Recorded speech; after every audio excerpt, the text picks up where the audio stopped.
Родилась я на Украине. I was born in Ukraine. До войны Before the war, our life was quite comfortable. My father was a doctor. My mom was an economist. And we lived comfortably. I remember I just turned 8. It was a beautiful Saturday. Everybody was out, and the first bombing started.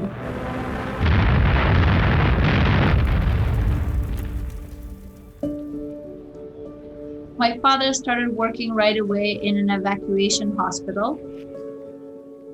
He rushed home and said, "You have an hour to pack your things and you and mom have to leave right away." They packed us in a cargo train and they stacked us like how you would stack wood. я так боялась. I was so scared that I just clung to my mom the whole time and didn't let her out of my sight. Он уехал. My father left to Moscow in 1943, and my mom and I left a year later in 1944.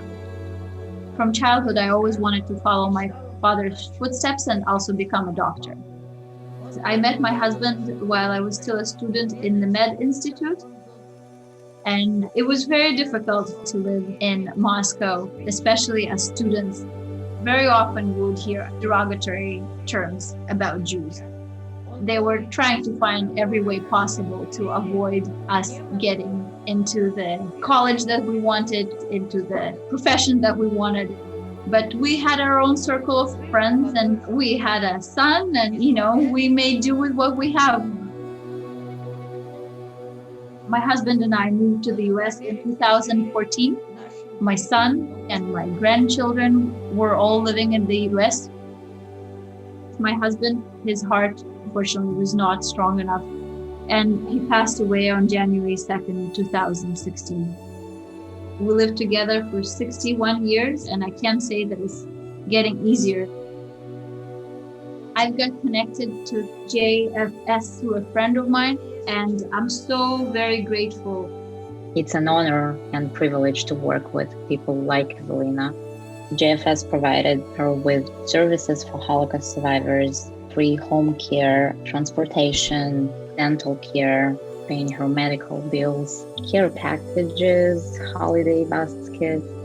But I think the most important thing for me is the emotional support. I consider Miri a close friend of mine. She calls me weekly. It's extremely important to feel supported and to know that you have someone out there you can call.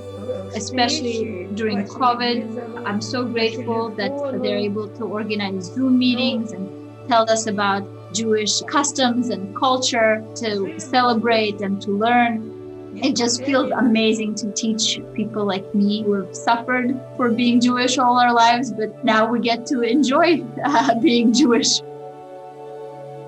Every night during this pandemic, I thought about people like Evelina who've been through so much and still found their way to open light. And I think we all can learn from this generation how to survive.